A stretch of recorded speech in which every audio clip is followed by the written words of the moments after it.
Welcome to the deep dive.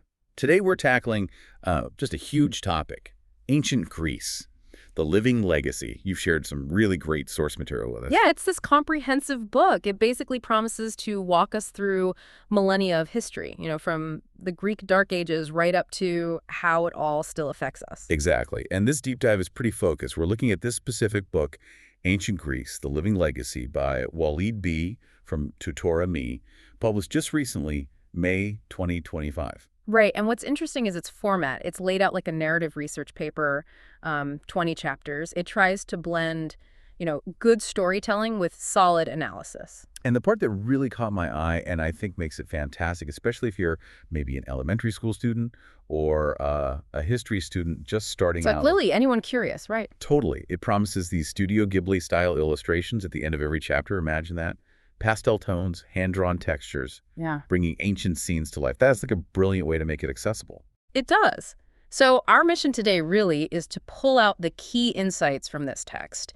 We want to help you understand how ancient Greece, laid the groundwork for so much of Western culture, politics, philosophy, art. And how that influence is still, very much alive today. Exactly. It really resonates. Okay, and before we jump in, just a quick heads up. If you want your own copy of this book, the PDF version, definitely click the link in the bio or the first pinned comment. Good point. It sounds like a great resource. We'll remind you about that link again at the end. Right then, let's get started. Where does the book begin? Foundations of a Civilization. Sealinar 10,480 BCE. So the book takes us back to the period after the Mycenaean civilization collapsed, around 1200 to 800 BCE. We often call it the Dark Ages. Sounds pretty bleak. Well, yeah, the grand palaces were gone. Yeah. But the book points out that in rural communities, people quietly kept things going. Funerary rites, religious customs. It wasn't a total void. So more like a period of quiet transition, laying some groundwork. Exactly. It was kind of a subtle gestation period for what came next. And then things start picking up again. Yeah, the book mentions the 8th century BCE. Trade starts picking up again. Right. And that renewed trade didn't just bring goods. It seems to have sparked artistic confidence. We start seeing those painted vases with myths on them and the first big Koroi statues. Those marble figures of young men. Very striking. Yeah. And you can almost see this desire for continuity in the earlier pottery, the proto-geometric stuff with its neat concentric bands. It's like they were holding on to order. Okay, so we have these scattered communities. Trade is picking up. What happens next? Well, these little hamlets start coming together, coalescing into something really new. The polis, the city-state. And this becomes central, right? The keystone. Absolutely, the keystone of their social and political life. And this shift seems to have been driven by a couple of things. Population growth, and then this wave of colonization across the Mediterranean. Right, from about 750 to 550 BCE, spreading out. Exactly, sending people off to found new cities. I can just picture those agori, the public squares. Must have been buzzing. Yeah. Not just markets, right? Oh, way more. People debating laws, trading, holding festivals. It was the heart of the city. And you'd see city walls going up, often on an acropolis, a high point. With temples to the gods like Athena or Zeus. Yeah. And all this activity, especially maritime trade, really propelled cities like Corinth and Miletus forward. They became wealthy and influential. And didn't trade bring back something else crucial, something written? Yes. Huge development. Traders brought back letters, the Phoenician alphabet, and the Greeks adapted it. Which then allows for writing down Homer, the Iliad, the Odyssey. Precisely. It catalyzed the composition of those epics. And those stories weren't just entertainment. They became fundamental in shaping a shared Hellenic identity for centuries, gave people common heroes, common myths. So all this growth and interaction, Yeah. how does it start changing how they govern themselves? This leads towards democracy, doesn't it? It does, particularly in Athens. The book really digs into Athens' pretty radical experiment. It starts with Solon, around 594 BCE. His reforms were a big deal, weren't they? Dealing with debt. Huge. He canceled debts, effectively ending debt slavery, which was causing massive social tension.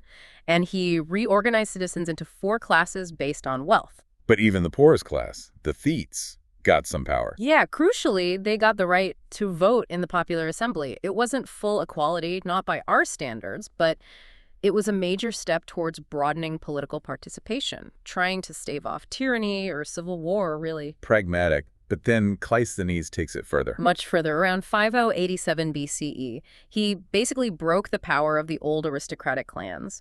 He created 10 new tribes, but crucially, they were based on where people lived, not who their ancestors were.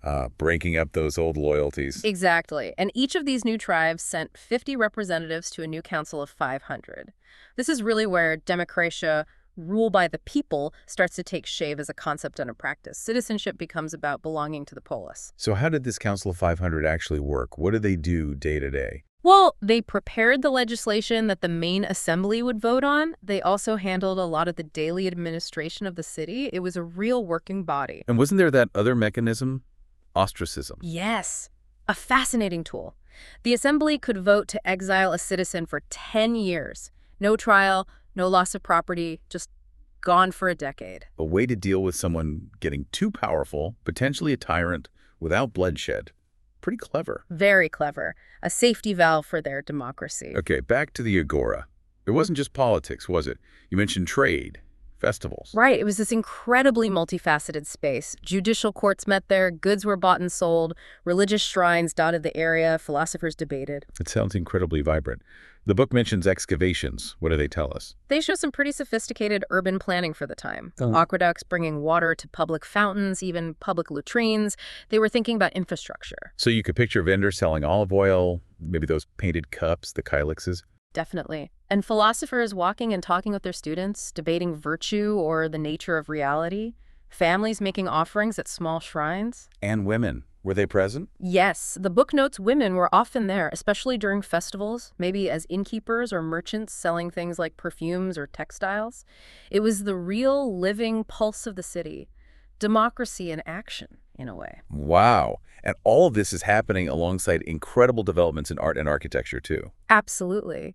Greek architects were codifying those famous orders, Doric, Ionic, and Corinthian. You see them everywhere in Western architecture, even today. The Parthenon is the classic example, right? Doric, the ultimate example.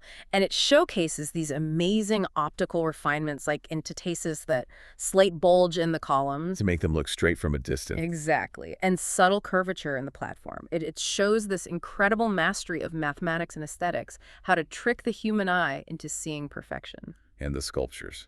The Parthenon frieze, done under Phidias. The figures seem almost alive.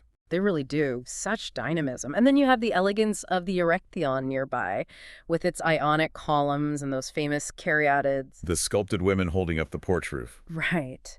But what's really mind-blowing, and the book mentions this, is recent research showing these temples weren't just white marble. They were painted brightly. Apparently so. Vivid colors. It completely challenges that stark white image we often have.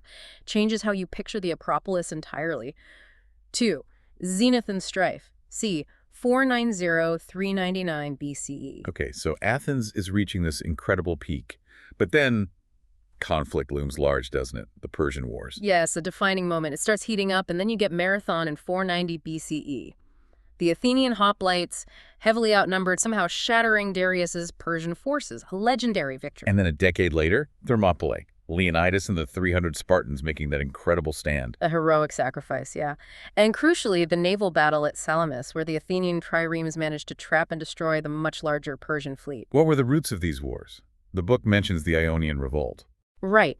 Greek cities in Ionia on the coast of modern Turkey had revolted against Persian rule, and Athens, in particular, sent help. Darius, and later his son Xerxes, saw this as needing punishment. But the outcome was more than just survival, wasn't it? Oh, definitely. These victories fostered this powerful sense of shared Greek or Hellenic identity, a huge confidence boost. And this really fueled the classical period, the Golden Age. But it also led to the Delian League, which started as defense, but became an Athenian empire, essentially. Athens led the league, collected contributions, supposedly for mutual defense against Persia, but gradually started using that power and money for its own ends. Which brings us to Pericles. His time leading Athens, roughly 461 to 429 BCE, is seen as this golden age. Absolutely, an era of amazing cultural and political achievement. And yes, those Delian League funds were controversially used to finance huge building projects, most famously the Parthenon. And Pericles himself gave that famous funeral oration praising Athenian democracy. He did. Extolling its virtues, praising citizens who put the city's good above their own interests.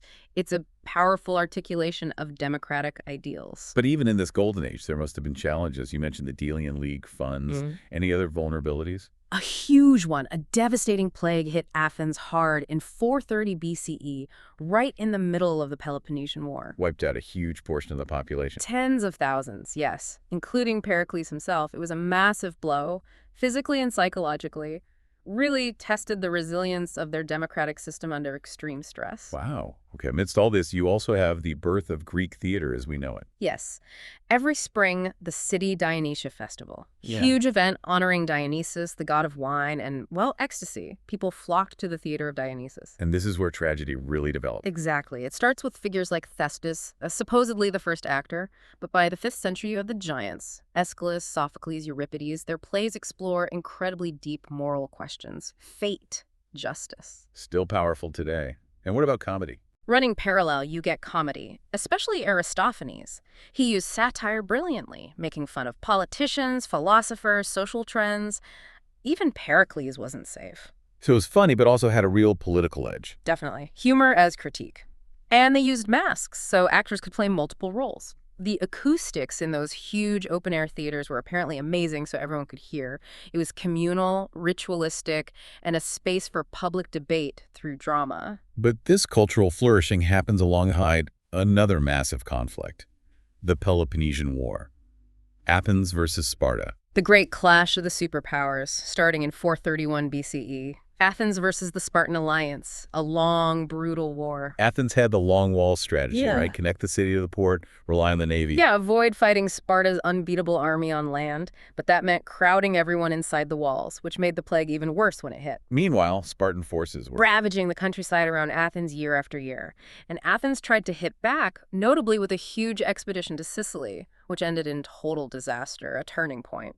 And Thucydides wrote the history of this war. What's special about his account? It's remarkably analytical. He pretty much ignores divine intervention and focuses on human decisions, power politics, fear, self-interest, really the birth of political realism. And the war highlights the contrast. Sparta's land power, Athens' sea power. Absolutely. Discipline versus innovation, in a way. And the end of the war, Athens' defeat, led to that brief, nasty rule of the 30 tyrants imposed by Sparta, showed just how fragile democracy could be. And emerging from this turbulent period, we get one of philosophy's towering figures, Socrates. Right, around 470 to 399 BCE, famously wandering the agora, not writing anything down, just asking questions, annoying questions often. The social gadfly. Using that method, the elenchus. Yes, that relentless questioning, trying to get people to define concepts like virtue, justice, piety, and usually showing them they didn't really know what they were talking about, forcing self-examination. It's amazing we know him mostly through Plato's writings, the Socratic problem. It is. How much is Socrates? How much is Plato? But his method, that focus on definitions, logic, ethics, it laid the foundation for so much Western philosophy. And his death, choosing to drink hemlock rather than escape exile. Became this incredibly powerful symbol of intellectual integrity, of loyalty to one's principles, even in the face of death. A defining moment for philosophy. 3. The enduring legacy. C. 399 BCE present. So after Socrates, his student Plato carries the torch. He founds the Academy. Around 387 BCE, yeah. Often called the first real university in the West, a place dedicated to philosophical inquiry. Plato taught there, lectured on justice, beauty, the good. And he wrote dialogues, using Socrates often as the main character, like the Republic. Exactly. The Republic, Phaedo, Symposium, using the Socratic method in written form to explore huge ideas. His theory of forms is central, isn't it? This idea of perfect, unchanging archetypes behind the messy reality we see. Absolutely fundamental to his thought. That the physical world is just a shadow of a higher, more real world of forms. And the Republic lays out his vision of an ideal state ruled by philosopher kings who understand these forms. And the Academy itself lasted for centuries. Nearly 900 years. An incredible run, transmitting Greek philosophy through Roman times and beyond. Then comes Plato's most famous student, Aristotle. Quite different, wasn't he? Very different in many ways. Born 384 BCE, famously tutored Alexander the Great for a time, then came back to Athens and founded his own school, the Lyceum, around 335 BCE. The peripatetic school they walked around while discussing. Apparently so. His writings are incredibly wide-ranging. Nicomachean ethics, politics, metaphysics, biology, logic, rhetoric, just systematic and comprehensive. And he disagreed with Plato on the forms. Big time. Aristotle rejected the idea of separate transcendent forms. For him, form and matter were inseparable, existing together in individual things, much more focused on the empirical world. He also basically invented formal logic, syllogisms. Pretty much laid the groundwork for Western logic for 2,000 years. And his work in biology, based on observation and dissection, was pioneering. His whole approach shaped thinking through the Middle Ages, the Renaissance, just immense influence. Let's talk about literature beyond philosophy. Homer, of course, looms large. The twin pillars, the Iliad and Odyssey, emerging from an oral tradition using those repeated phrases, epithets like swift-footed Achilles, which helped bards remember and perform these massive poems. And Hesiod, a different voice. Yeah, Works and Days is more personal, practical advice, farming lore blended with mythology. Then you get the lyric poets. Like Sappho, Pindar, writing for specific occasions. Exactly. Odes celebrating victories at the games, poems about love, loss. These weren't just entertainment. They reinforced shared values. Myths created a common cultural language. What about religion itself? We hear about the gods Zeus, Athena, Apollo. How did it work in daily life? Well, every city, every polis had its patron deities, its temples, its altars. Ritual sacrifice was really important, offering animals, wine, grain to keep the gods happy, to ensure divine favor. And big festivals, like the Panathenea in Athens. Huge communal events, processions, competitions, feasts. Participation was key. And people sought guidance from oracles, like the famous one at Delphi. So the myths explained the world, gave moral examples. Yes, but it wasn't like modern religion with strict doctrines you had to believe. Greek piety was more about participating in the rituals, respecting the traditions. It was woven into the fabric of life, not separate from it. And part of that fabric was the games, the Olympics being the most famous. The biggest one held every 4 years at Olympia in honor of Zeus. But there were others too, the Pythian, Nemean, Isthmian Games, a 4-year cycle, the Pan-Hellenic Games. Pan-Hellenic meaning all Greeks participated. Exactly. Athletes came from all over the Greek world. It was a way to bring people together peacefully despite their rivalries. They even had sacred truces during the games. And winning was a huge deal. Oh, massive. Victors got wreaths, not gold medals, but they returned home as heroes. Poets like Pindar wrote odes celebrating their victories. It fostered that shared Greek identity. Now, the book also touches on daily life, specifically women and family in Athens. What was the picture there? Generally, in classical Athens, the focus for respectable women was the oikos, the household. Managing the home, weaving, raising children. Girls didn't get formal schooling like boys. They learned household skills from their mothers. Marriages were arranged. Typically, yes, by male relatives, often with a dowry involved. The idea of female seclusion was strong, respectable women ideally stayed within the inner parts of the house. Was that the whole reality? Probably not entirely. The book suggests many women did go out to fetch water, visit neighbors, go to the market, and crucially, women had very important public roles in religious festivals, like the Thesmophoria for Demeter, and in mourning rituals, so not completely invisible. Okay, and then there's Athens' great rival, Sparta. Very different society. Night and day, almost. The book contrasts them well. Spartan boys went through the brutal augage, that military training system designed to produce disciplined soldiers. Austerity was key, right? No coinage, communal meals. Exactly. Valued discipline, obedience, military prowess above all else. Governed by 2 kings, a council of elders. Very different from Athenian democracy. And their society depended on the elites. The state owned serfs, yeah. A huge population of basically enslaved people who worked the land, allowing the Spartan citizens, the homoioi, to dedicate themselves entirely to military training. It was a system built on oppression. Sparta won the Peloponnesian War, but their dominance didn't last. No, it proved pretty fleeting. They were challenged by other Greek cities like Thebes, and eventually the whole system was eclipsed by the rise of Macedon in the north. Shows the limits of a purely military focus, perhaps. And Macedon brings us to Alexander the Great. Right, son of Philip II, who had already conquered Greece.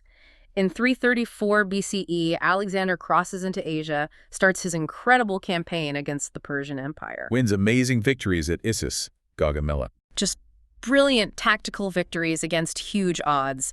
Topples the Persian Empire in about a decade. And he found cities like Alexandria in Egypt. Yes, which becomes this major center of learning with its famous library and lighthouse. Symbols of the new Hellenistic age he ushered in. And his armies went where? Deep into Central Asia, Even into India, he encouraged his soldiers to marry local women, founded cities everywhere, deliberately trying to blend Greek and local cultures. But then he dies young, and his empire breaks up. Into several kingdoms ruled by his generals, the Ptolemies in Egypt, the Seleucids in Asia, the Antigonids in Macedon. These successor kingdoms continued to promote Greek culture, language, and city planning across a vast area. So Greek influence spreads even wider, and eventually Rome enters the picture. Yes. As Rome conquered the Italian peninsula, then Greece, then the Hellenistic kingdoms, Roman elites became deeply fascinated by Greek culture. They sent their sons to study in Athens. Absolutely. Studied rhetoric, philosophy. Greek became the language of culture and education for the Roman upper classes. They collected Greek art, copied Greek statues, And Roman architecture borrowed heavily. adopted the Greek orders, definitely. But Romans also innovated with concrete, arches, domes. Latin literature blossomed, often imitating Greek models, translating Homer, adapting Greek plays. Even their gods got merged, right? Zeus becomes Jupiter. Aphrodite becomes Venus, Ares becomes Mars, a whole syncing up of the pantheons. Greek culture was just absorbed into the foundations of Roman civilization. Which brings us to the final point, the enduring legacy. How does it all connect to us? Well, after the Roman Empire, Greek knowledge was largely preserved in the Byzantine East and the Islamic world. Then, during the Renaissance in Western Europe, scholars rediscovered these texts. Plato, Aristotle, the playwrights. Exactly, and it sparked revolutions in art, science, philosophy, politics. Later, Enlightenment thinkers looked back specifically at Athenian democracy as a model when they were thinking about new forms of government. Like the founders in the United States. Absolutely. Ideas about civic participation, debate, checks on power, you can trace lines back to Athens. And today, in universities, in science. Greek philosophy and literature are still studied intensely. Greek contributions to math, Euclid's geometry, Archimedes' work, which hinted at calculus, are fundamental to STEM fields. He's in the Olympics. Right, a modern revival of an ancient tradition, connecting us directly back to those pan-Hellenic ideals. It really shows how deeply embedded Greek foundations are in our world. Wow, what an incredible journey that was. From those early beginnings in the Dark Ages through the classical peak, the conflicts, the philosophy, and then seeing how it influenced Rome and ultimately echoes right down to our modern world. Ancient Greece really is a living legacy. It absolutely is. You feel its pulse, like you said, in our democratic ideals, our art, science, even sports. It's quite remarkable. This walk through ancient Greece, the living legacy, really highlighted a civilization that was constantly questioning, constantly creating, and really did lay down the foundations for so much of Western thought and culture. Yeah, those experiments they undertook in democracy, in philosophy, in art, in science, they set precedents, created paradigms that we're still grappling with, still building on today. And I have to say again, if you are maybe an elementary student or a history student looking for a clear guide, or honestly, just anyone curious, this book sounds like a fantastic starting point. That mix of good storytelling, solid information, and especially those Studio Ghibli-style illustrations. That sounds like a really engaging way to tackle what can be a complex subject. Making it accessible is key. It really is. And it reminds us as storytellers, maybe scholars or just interested people, that we carry this legacy forward, don't we?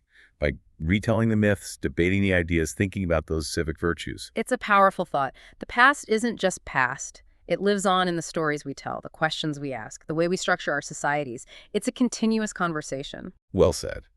And just one last reminder, you can grab your own PDF copy of Ancient Greece, The Living Legacy, by clicking that link in the bio or the first pinned comment. If this conversation sparked your interest, it seems like a great next step. Definitely worth checking out. Thanks so much for joining us on this deep dive. We really enjoyed exploring this, and we look forward to the next one.